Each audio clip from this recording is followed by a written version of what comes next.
কিয়ামতের আগে পোশাক পরিহিতা উলঙ্গ নারীদের সংখ্যা বেড়ে যাবে। তো কিয়ামতের আগে মারে ভুলে যাবে, মাকে ভুলে গিয়ে স্ত্রীর পেছনে পেছনে দৌড়াবে। আল্লাহ তাআলা বলছেন, হে নবী, লোকেরা আপনাকে কিয়ামতের ব্যাপারে জিজ্ঞেস করে, আপনি কিয়ামতের ব্যাপারে কি বলবেন? আপনি তো কিছু জানেন না এই ব্যাপারে। এই ব্যাপারে জানে কে? বিশ্বনবী যখন মক্কার জমিনে কিয়ামতের ব্যাপারে বারবার মক্কার লোকদেরকে সাবধান করতে শুরু করলো যে এই দিন দিন না, আরো দিন, এই দিনটাই দিন নয়, বিশাল একটা জগৎ পড়ে আছে, সেটা শুরু হবে কিয়ামত দিয়ে, সব লন্ডভন্ড হয়ে যাবে। তখন লোকেরা বিশ্বনবীর জিজ্ঞেস করতে শুরু করলো, মুহাম্মদ সাল্লাল্লাহু, এই যে তুমি কিয়ামতের কথা বলো, এটা কবে হবে? ইয়াসআলুনাকা আনিস সাআতি আইয়ানা মুরসাহা ফীমা আনতা মিন যিকরাহা ইলা রাব্বিকা মুনতাহাহা। সুবহানাল্লাহ পড়েন। ও নবী, লোকেরা আপনারা জিজ্ঞেস করে কিয়ামত কবে হবে, কিন্তু কবে হবে এটা আপনি কেমন করে বলবেন? এটা তো আপনি জানেন না, গোটা বিশ্বের কেউ জানে না, জানে একজন, তিনি কে? They are asking about the day of resurrection.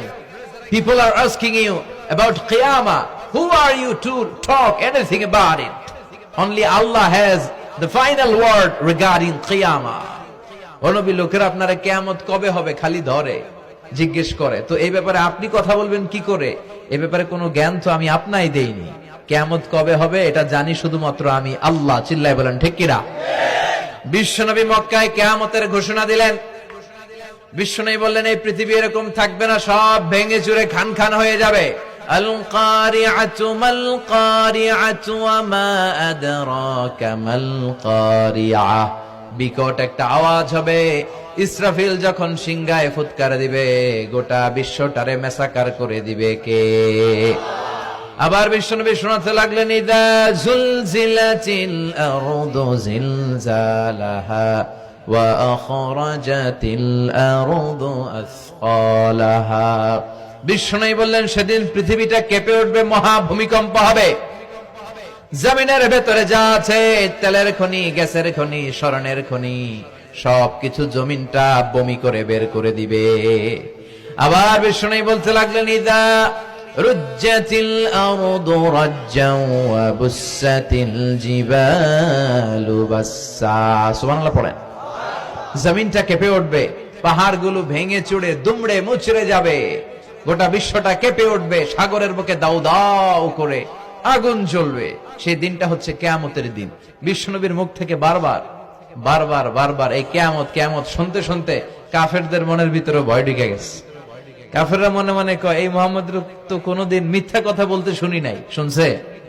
বিশ্বনবী ওনার পুরো জীবনে একটি মিথ্যা কথা বলেছেন, একটি অসত্য কথাও তিনি বলেছেন। ওদের মনের ভিতরে ভয় ঢুকে গেছে, কিরে মুহাম্মদ যা বলে তাই তো হয়। এই যে মুহাম্মদ বারবার বারবার কিয়ামতের কথা বলতেছে, যদি সত্য হয়, যদি, চলো মুহাম্মদের জিজ্ঞেস করি যে এই যে কিয়ামতের কথা তুমি বলো, এটা কবে হবে? সুবহানাল্লাহ পড়বেন না? সবাই এসে জিজ্ঞেস করলো, মুহাম্মদ তুমি তো মিথ্যা বলো না, তুমি সত্যবাদী, as-সাদিক আল-আমিন, তুমি বলো কিয়ামত হবে, আমাদের জানতে বড় মন চায় কিয়ামত যে হবে, কিয়ামতটা কবে হবে? আল্লাহ তখনই আয়াত নাজিল করে বললেন, নবী ওরা জিজ্ঞেস করে কিয়ামত কবে হবে, কিন্তু আপনি বলবেন কেমনে? বলতে পারে একজন, তিনি কে? ইন্নাস সাআতা লাআতিয়াতুন লা রাইবা ফীহা ওয়ালাকিন্না